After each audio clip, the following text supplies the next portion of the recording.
Bueno, lo que me pidió Beiling es que yo hiciera una exposición sobre la labor social de la Iglesia a través de la historia. Bueno, me parecía muy interesante el tema porque cuando se habla de historia de la Iglesia, normalmente uno coge un manual de historia de la Iglesia y normalmente es una historia de acontecimientos exteriores. Los papas que ha habido, los problemas políticos, las intervenciones de los distintos reyes o situaciones políticas con relación a la Iglesia, pero evidentemente esa es una dimensión de la historia de la Iglesia muy superficial, ¿verdad? La verdadera historia de la Iglesia, la que realmente interesa conocer, es la historia de la santidad, es decir, la historia de el seguimiento de los cristianos al mensaje evangélico, al mensaje de Jesucristo. Algo que a lo largo de todos estos 20 siglos se ha dado de una forma masiva.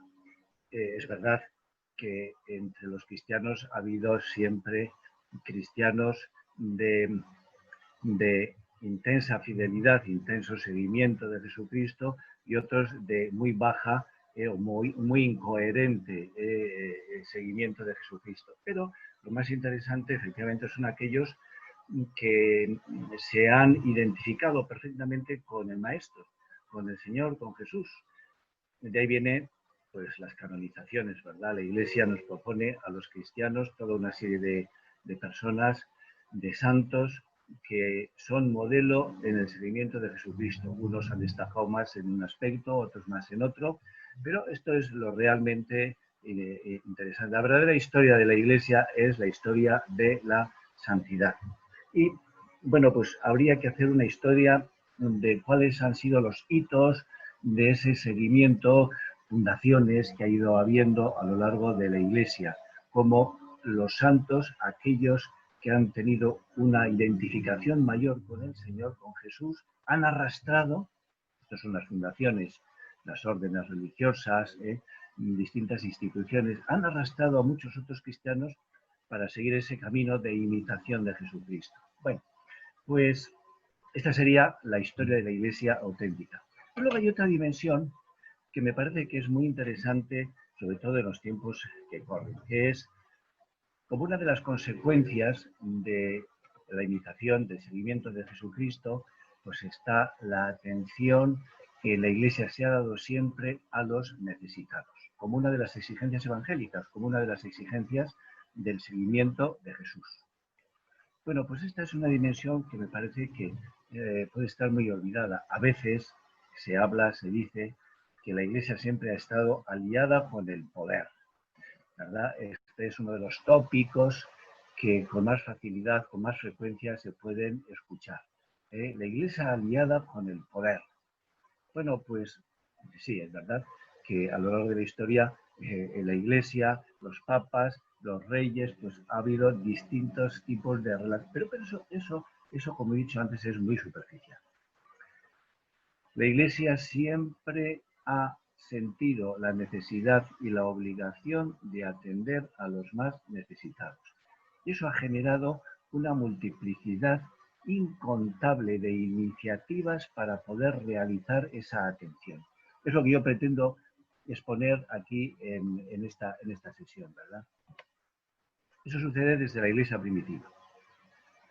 Los Hechos de los Apóstoles, que nos cuentan el desarrollo de la Iglesia en los primeros momentos, primero en Palestina y después ya con San Pablo extendiéndose por el resto de Europa, se nos cuenta en el capítulo 4 cómo era habitual las aportaciones y el reparto entre los más necesitados.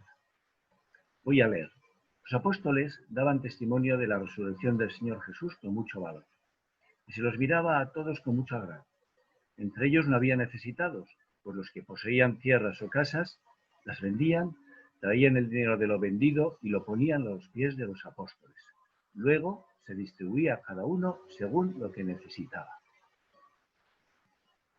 Bueno, esta era una forma concreta de atención. Quizás una forma que a lo largo del tiempo se agotó, pues porque efectivamente perder todas las propiedades podía dar lugar, o dio lugar después a un empobrecimiento de la Iglesia de Jerusalén. De ahí que después San Pablo, en sus cartas, con mucha frecuencia pida a las distintas iglesias que él ha fundado hacer una colecta para la Iglesia de Jerusalén, ¿verdad? Bueno, pero esta misma petición de San Pablo nos habla de esa característica intrínseca de la vida cristiana, que es atender a los necesitados. También en el capítulo 6 de los Hechos de los Apóstoles se habla de la institución de los diáconos, que precisamente eran los que iban a ser encargados de atender a los necesitados. Y vuelvo a leer. En aquellos días, al crecer el número de los discípulos, los de lengua griega se quejaron contra los de lengua hebrea, porque en el servicio diario no se atendía a sus viudas. Había un servicio establecido para atender. No, las viudas en aquel tiempo eran personas que quedaban totalmente desasistidas. En el momento que desaparecía el cabeza de familia, se quedaban sin ningún ingreso, sin ningún medio de subsistencia. Ser viuda era sinónimo de caer en la pobreza, a veces en la pobreza extrema. Por eso la atención a las viudas, ¿verdad? Los 12, convocando a la asamblea de los discípulos, dijeron: no nos parece bien descuidar la palabra de Dios para ocuparnos del servicio de las mesas. Por tanto, hermanos, escoged a 7 de vosotros, hombres de buena fama, llenos de espíritu y de sabiduría, y los encargaremos de esta tarea. Nosotros nos dedicaremos a la oración y al servicio de la palabra. Bueno, se ve en un momento determinado del desarrollo de la Iglesia que hay que hacer una distribución de funciones. Los apóstoles no se pueden ocupar de todo. Y se nombra a unos, que serán los diáconos, para atender a los necesitados, las viudas y otros. Es decir, desde el primer momento existe esa característica en la Iglesia, atender a los necesitados. La invitación a la limosna es una de las constantes en la predicación apostólica. Bueno, paso a la antigüedad. La acción caritativa de los cristianos suscitaba la admiración de los paganos.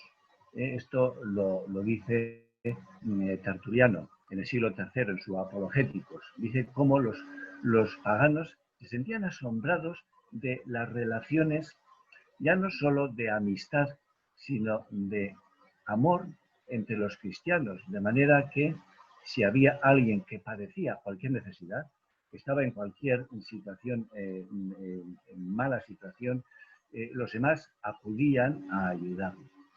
Esto en la sociedad pagana, en la que estaba instalado el que cada uno se tenía que valer por sí mismo y nada más, la solidaridad que se daba dentro de los cristianos llamaba poderosamente la atención.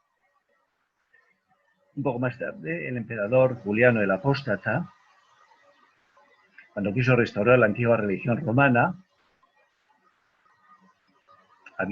habíamos pasado primero por Constantino, se había establecido, bueno, se había dado primero la aceptación de la religión cristiana. Bueno, más tarde Juliano el Apóstata quiere restaurar la antigua religión romana, desterrando el cristianismo. Entonces establece que en el nuevo orden pagano que él quiere organizar, los pobres fueran atendidos como lo hacía la Iglesia. Es decir, aquello había sido una novedad tan beneficiosa, tan bien recibida, tan popular, que al restaurar, al querer restaurar, porque el pobre hombre no lo conseguía demasiado, restaurar el sistema pagano, pues quiso añadir algo que no existía anteriormente, que es la atención de los pobres. Bueno, San Agustín, por ejemplo, edificó un hospital para hospedar a los indigentes, a los forasteros. En la iglesia de Antioquía, en tiempos de Juan Crisóstomo, se socorría a miles de pobres de todo tipo.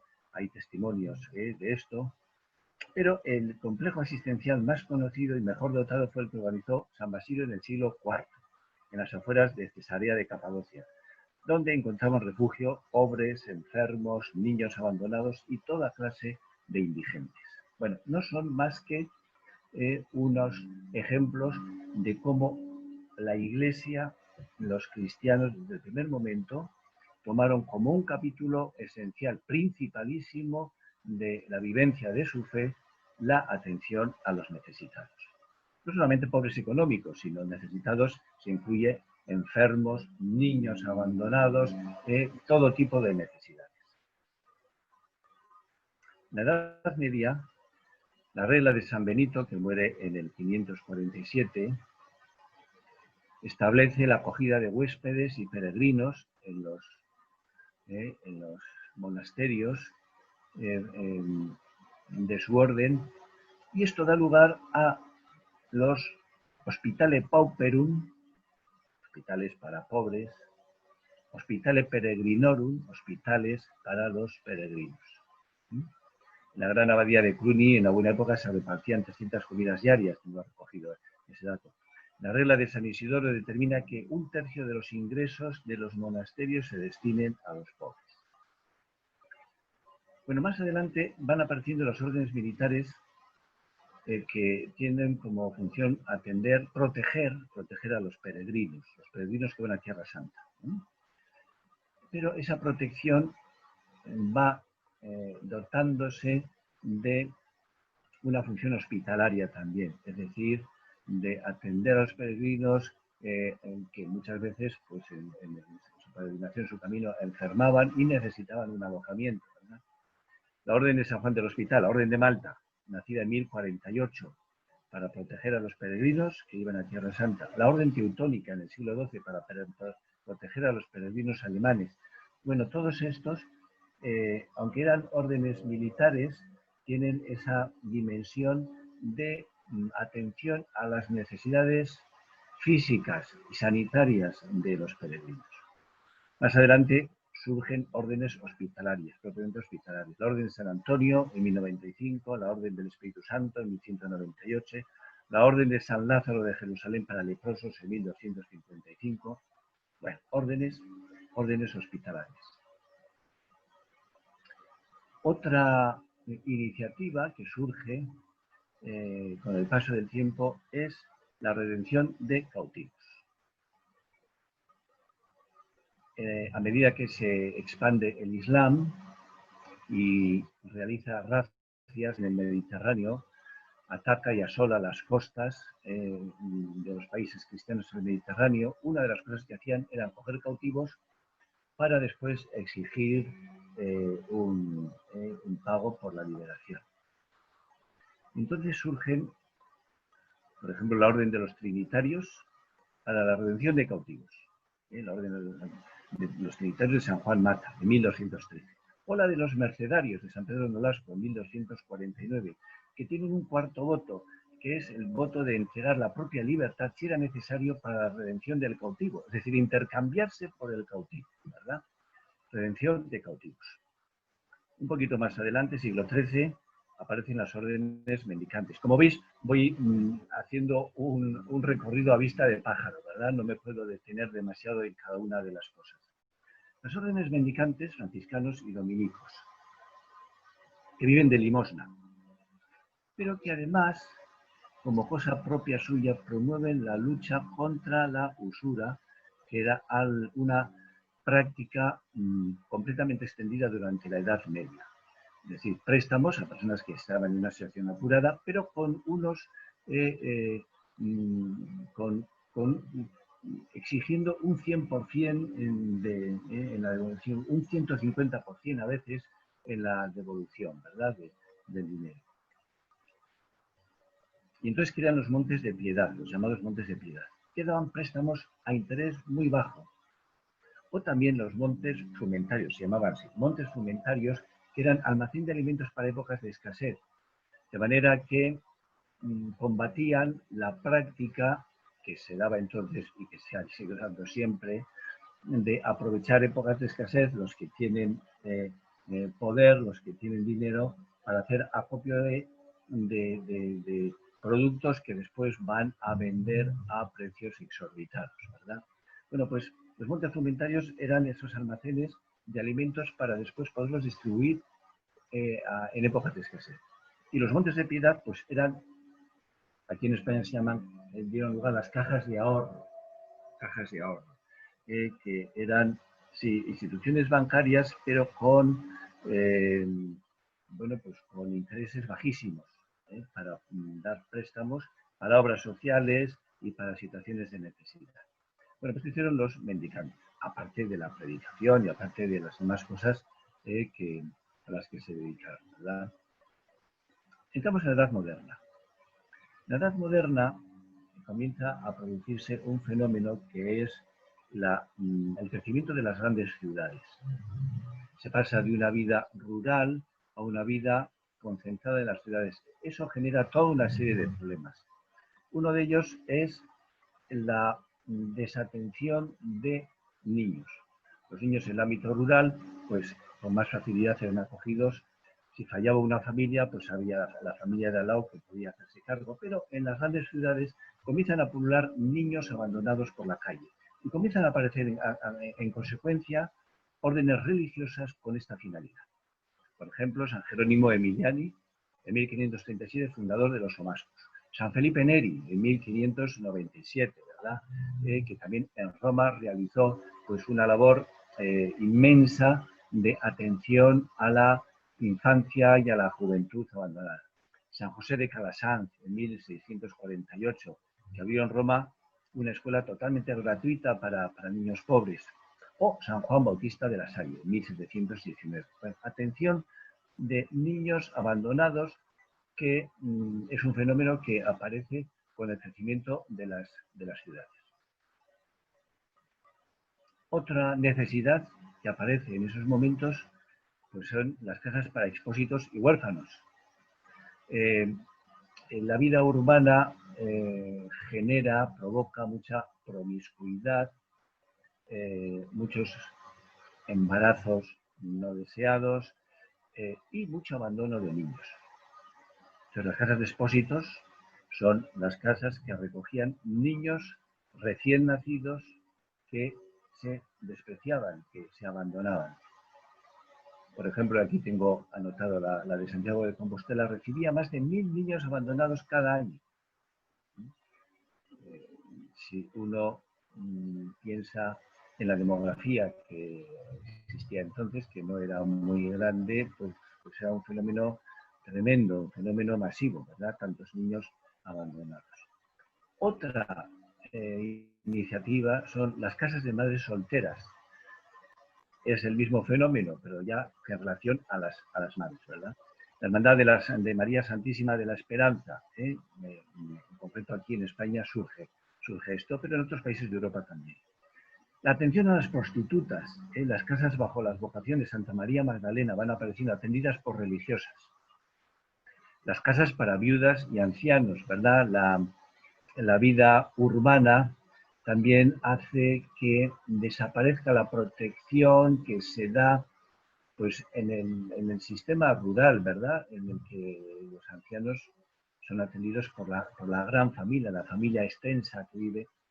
Bueno, en las ciudades comienza a darse el fenómeno de que hay ancianos abandonados, porque bueno, las familias no tienen, algunas familias o muchas familias no tienen la capacidad de atenderles. Entonces van apareciendo casas para viudas y ancianos.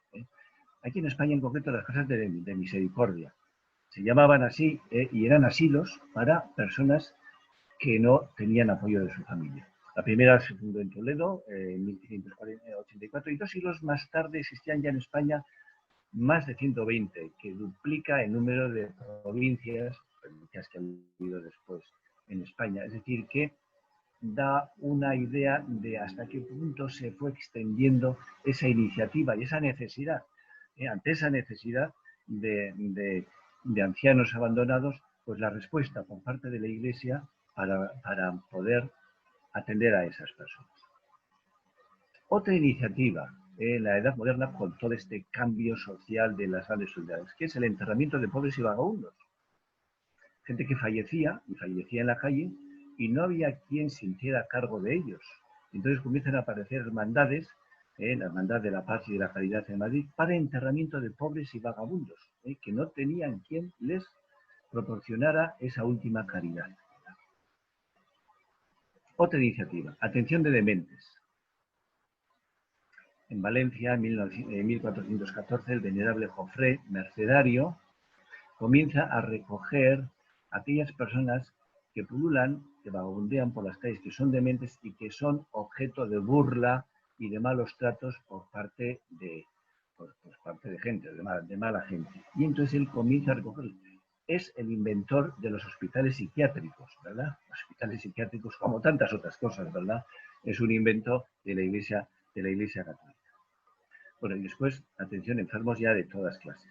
La Orden de San Juan de Dios, en el siglo XVI, fundada por San Juan de Dios, comienza en Granada para recoger a personas que están enfermas y que no tienen quien les atienda.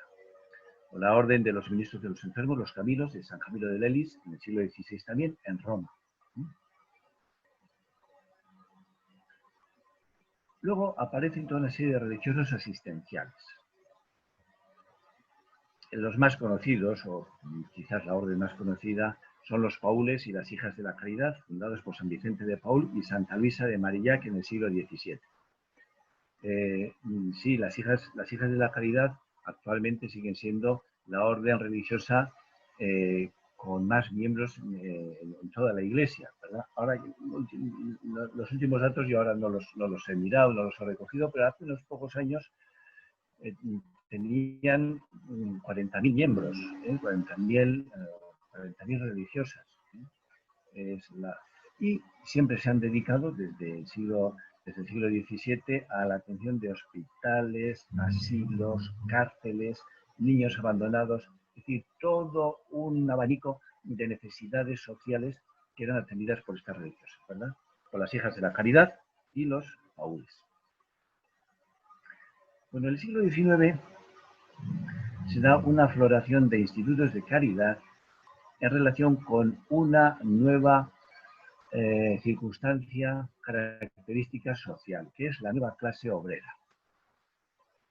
Con la revolución industrial aparece un fenómeno que es la clase obrera, que en la primera revolución industrial pues está sujeta a unas condiciones de trabajo tremendas, extenuantes, muy mal pagadas, que provocaban enfermedad, que provocaban pobreza, que provocaban rupturas familiares, todo un conjunto de dificultades.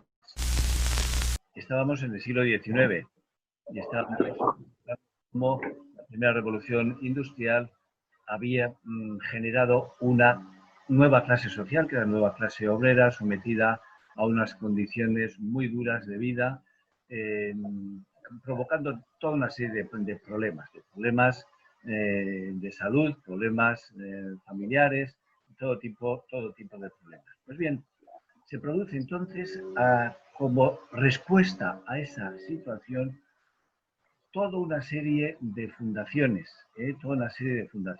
institutos de caridad en relación con esa nueva clase obrera.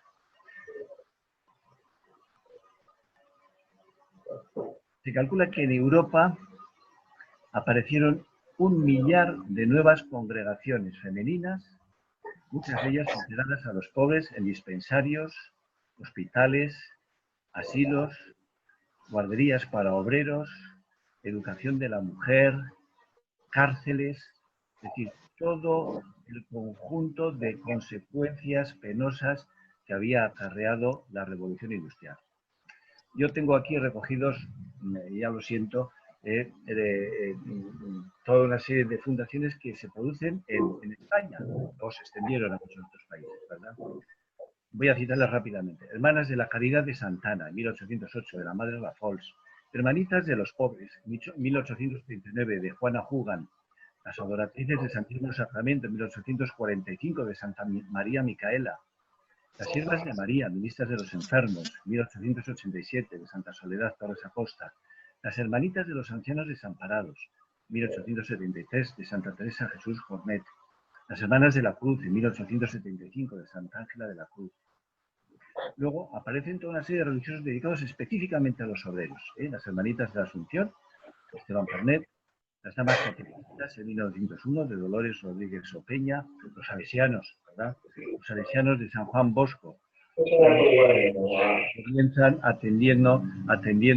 pues comienza San Juan Bosco atendiendo a niños, procurándoles algún tipo de aprendizaje con el que se pudiesen valer en la vida, etc. Y, bueno, pues los salesianos lo han tenido una expansión tremenda por todo el mundo, especialmente en Hispanoamérica, pues yo creo que en los países los salesianos realizan una labor formidable, ¿no? Luego está el capítulo de los misioneros. Bueno, misioneros, todas las órdenes religiosas han sido misioneras, y en concreto en América, pues franciscanos, dominicos, jesuitas y todas las órdenes religiosas realizaron toda una labor misionera. Pero en el siglo XIX aparecen dos órdenes específicas para las misiones en África. Están los padres blancos de la Vigerie, muerte en 1892, y los combonianos de Daniel. La Vigerie es un sacerdote francés. Los combonianos de Daniel Comboni, sacerdote italiano, en 1881. Y ambos se dedican a combatir la esclavitud en África, que, aunque parezca mentira, en el siglo XIX seguía habiendo esclavitud, ¿verdad? Combaten la esclavitud y evangelizan en África. Bueno, pasamos a la edad contemporánea. Voy a citar primero la Orden de Malta, que actualmente está en más de 120 países. Tiene más de 12.000 miembros, 80.000 voluntarios y socorre a víctimas de conflictos armados y de catástrofes naturales. Tiene una presencia inmediata en todos los lugares donde haya conflictos para atender a todos los damnificados por los conflictos.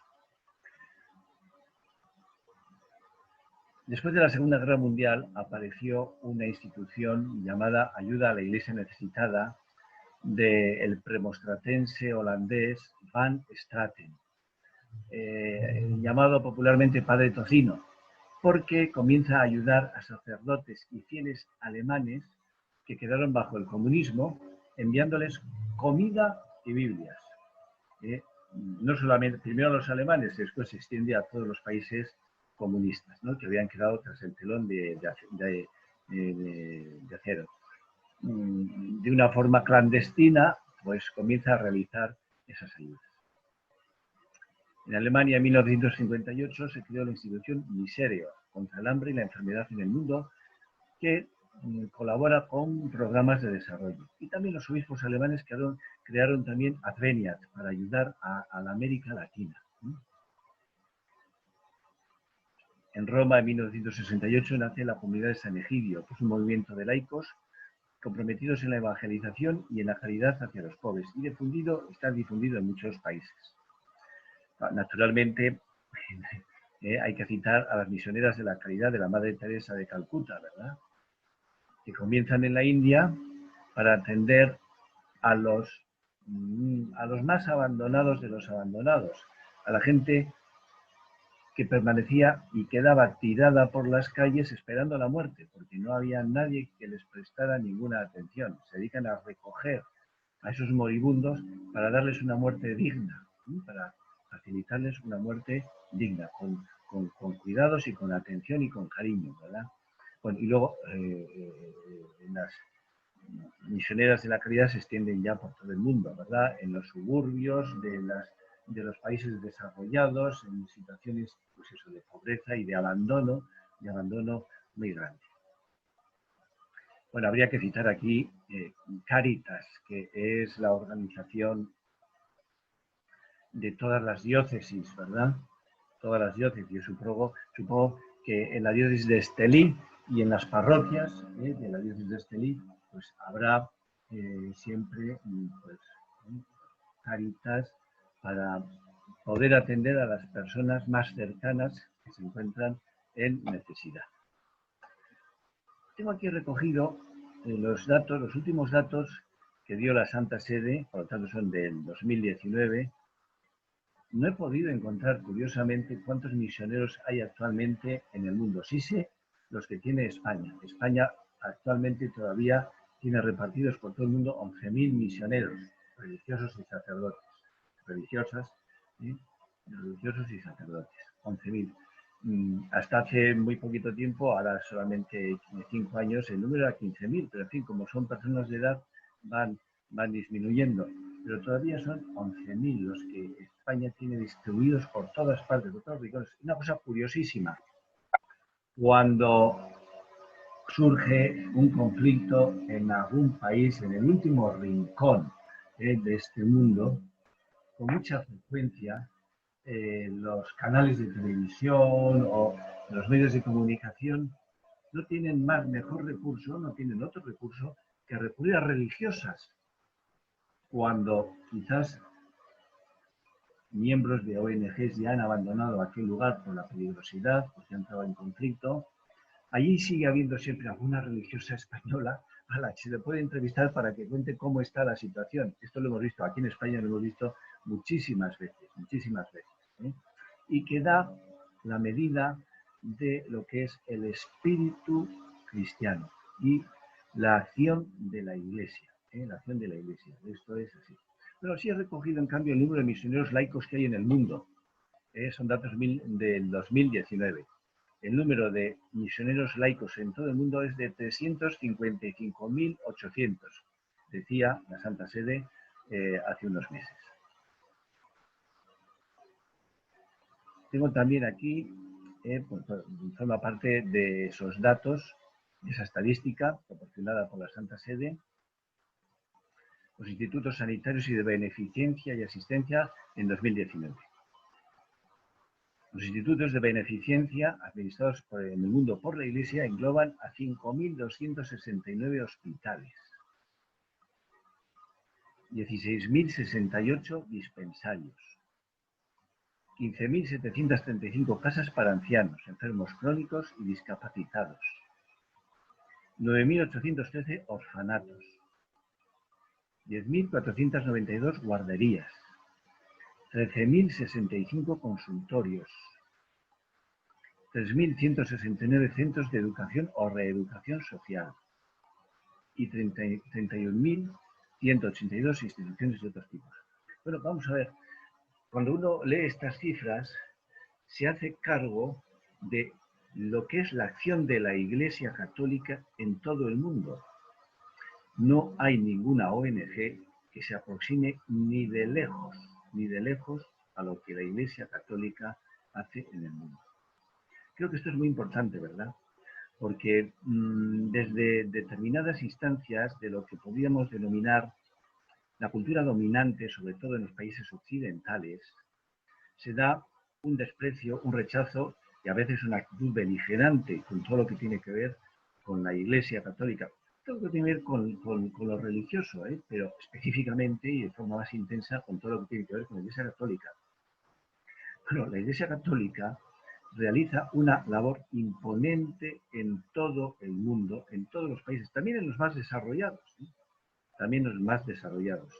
Todavía hoy en día la Iglesia Católica atiende a una cuarta parte de los enfermos de SIDA que hay en el mundo, por ejemplo. Es decir, que es muy importante tomar conciencia de esto, ¿verdad? Porque a veces los ataques que recibe la Iglesia son completamente injustos y los católicos a veces por falta de información pueden parecer un poquito de complejo ante esos ataques. Es muy importante conocer estos datos. Fijaros, como conclusión,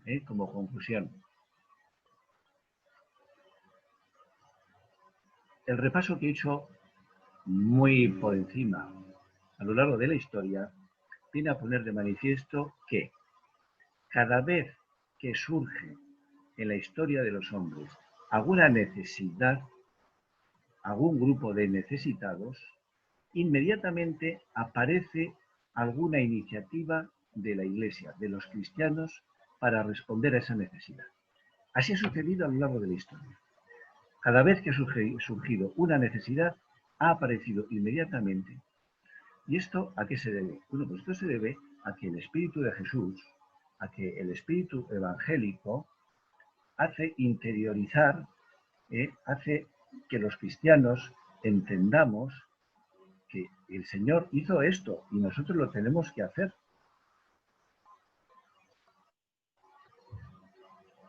Sin esperar beneficio, sin esperar gratitud, sin esperar recompensa de ninguna clase, simplemente por imitación de Jesucristo, por seguimiento de la doctrina y el espíritu evangélico. Esto es lo que ha sucedido a lo largo de toda la historia y es lo que sigue sucediendo hoy en día. No hay ninguna institución, filosofía, ideología, religión que haya sido capaz de levantar las legiones de personas entregadas a las necesidades de los demás. La Iglesia Católica ha levantado legiones de personas que se han olvidado por completo de sí mismos para salir a responder a las necesidades de los demás, para atender a los más necesitados.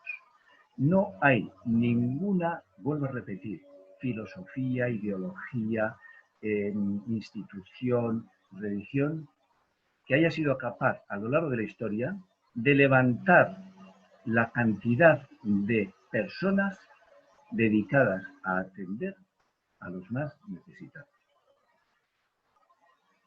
Bueno, con esto concluyo. Supongo que querréis que hablemos un poquito de todas estas cosas, a ver qué se os ocurre decir, y si sé responder, pues os responderé.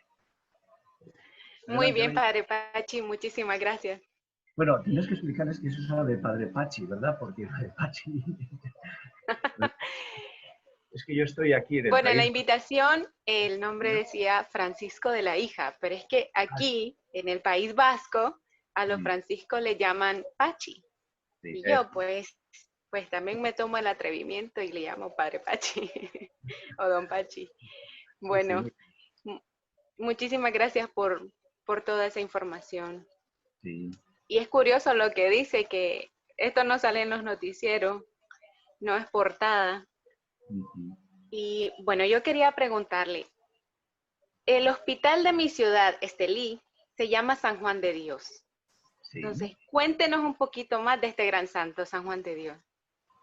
Pues mira, tú que estás por aquí en Guipúzcoa, San Juan de Dios era un militar que estaba en concreto en la guarnición de Fuenterrabía. Tú conoces Fuenterrabía, que es un pueblito pesquero de aquí de Guipúzcoa, en el norte de España, ¿verdad? Estaba en esa guarnición, estaba una ciudad fronteriza, tenía unas murallas y una guarnición militar siempre. Estamos en el siglo XVI. Y un buen día, Juan de Dios, que en nuestra vida se llamaba Juan de Dios, salió a cazar en los montes cercanos. Y entonces tuvo un pequeño accidente, una caída del caballo, iba a caballo, y quedó un poco maltrecho y viéndose en esa necesidad, en un lugar solitario, abandonado, invocó a la Virgen y tuvo una aparición de la Virgen. Está señalado, localizado el lugar donde tuvo esa aparición. Bueno, pues entonces ya regresó, abandonó la carrera militar, volvió a su ciudad, que era Granada, y allí comenzó a llevar una vida religiosa intensa, a llevar una dirección espiritual con otro santo,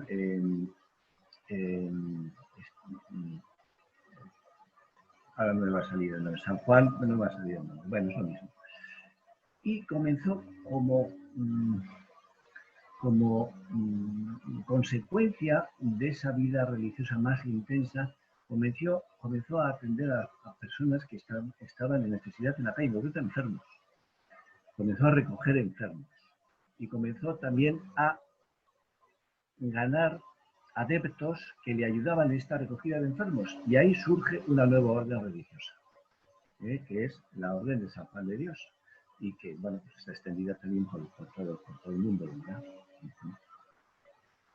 Padre Francisco, yo soy sacerdote desde Guatemala, les saludo y les doy un abrazo a todos. Y más que pregunta, tampoco quiero que lo tomen como una corrección, ni mucho menos, al contrario. es solo agregar o complementar lo que usted al final decía. Estupendo, estupendo, sí, sí. Y es que el compromiso social de la Iglesia es la fuente y la raíz del Evangelio. El amor a Dios y al prójimo, con eso Jesús, al fin y al cabo, en Mateo 25, el juicio final, tuve hambre y me diste de comer, tuve sed. Es que Jesús se identifica con los pobres. Exacto.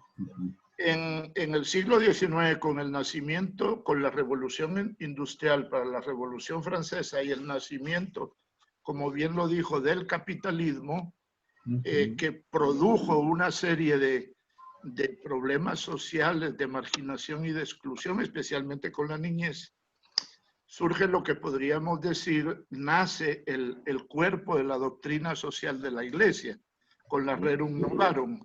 O sea, hagamos nuevas las cosas.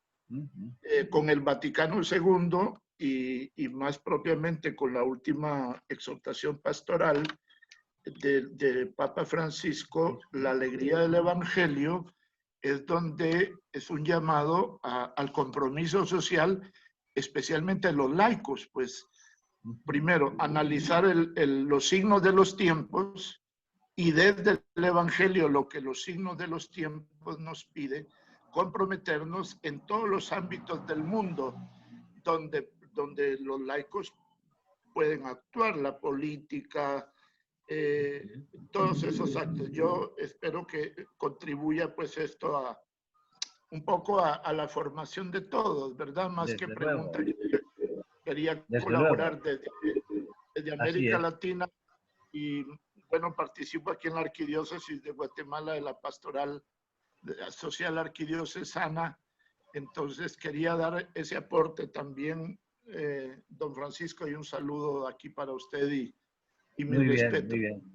Bueno, pues un aporte muy oportuno, muy oportuno. Sí, sí, sí, sí, efectivamente. Y el Papa Francisco nos lo está recordando constantemente, ¿verdad? Constantemente el papel absolutamente radical y esencial, está en la raíz, efectivamente, del seguimiento de Jesucristo, la atención a los necesitados, la atención a los pobres, a toda clase de necesitados, ¿verdad? Porque a veces hay personas que económicamente pues van bien y sin embargo tienen un tipo de vida muy estropeada, ¿verdad? Muy estropeada con grandes penas y con grandes, sí, todas las necesidades. El cristiano, el discípulo de Jesucristo, vive la misericordia, como está diciéndonos el Papa Francisco constantemente. Nos compadecemos de todo aquel que sufre y tratamos de ayudar a todo aquel que sufre. Hola, Padre Pachi. Sí. Darle las gracias por su tiempo, por su enseñanza. Y yo solo quiero comentar sobre su enseñanza que nos ha dado el día de hoy, que Cristo Jesús se manifiesta en las personas más vulnerables del mundo. Así es. Que siempre está en los más pobres, en los niños, en los ancianos. Y he escuchado con mucha atención esos lugares donde la obra ha sido reverente, visible para nosotros los creyentes, y que me emociona un montón y me siento una de esas personas vulnerables, que soy una persona, una madre de familia con 5 hijos, que he estado en situaciones muy difíciles, económicas, y me siento una también, al mismo tiempo, una privilegiada del amor de Jesucristo, que ha estado conmigo, y veo unos grandes frutos en mi familia, en mis hijos, y le doy gracias a Dios por todo lo bueno que ha hecho conmigo, y gracias también por esas cosas, por esas enseñanzas que nos dan personas como usted, Padre Pachi, y que le agradezco mucho. Y que vivo aquí en el País Vasco, y sé lo bueno que son las personas de este país, que nos dan amor y nos enseñan cosas muy buenas sobre la vida y sobre las necesidades, porque nuestro Señor Jesucristo así lo quiso con nosotros. Así Gracias, es. Padre Pachi. Muy bien, estupendo. Sí, efectivamente, las personas que padecen son las que tienen mayor cercanía con Jesús, porque esto es lo que hizo, lo que vemos en el Evangelio, ¿verdad? Compadecerse de todo aquel que lo pasaba mal, de todo aquel que sufría. Tiene una proximidad muy grande con el Señor. Y eso a los que quizás no sufrimos tanto, estamos en una mejor situación, nos mueve porque tenemos que reconocer efectivamente esa presencia de Jesús en el que sufre. Y eso nos tiene que llevar a responder de la manera que podamos cada uno, ¿verdad? Aportando nuestro tiempo, aportando nuestra ayuda física, aportando nuestro dinero, aportando lo que podamos. Nuestro afecto siempre, nuestro afecto siempre. ¿Sí?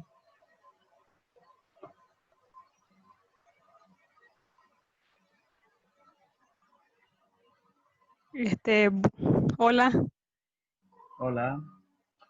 Bueno, a mí no es algo así como pregunta, sino que como que me quedaba resonando, que a veces conocemos como la labor social y es como ahorita como recapitularlo, ¿verdad? Ver tanta obra.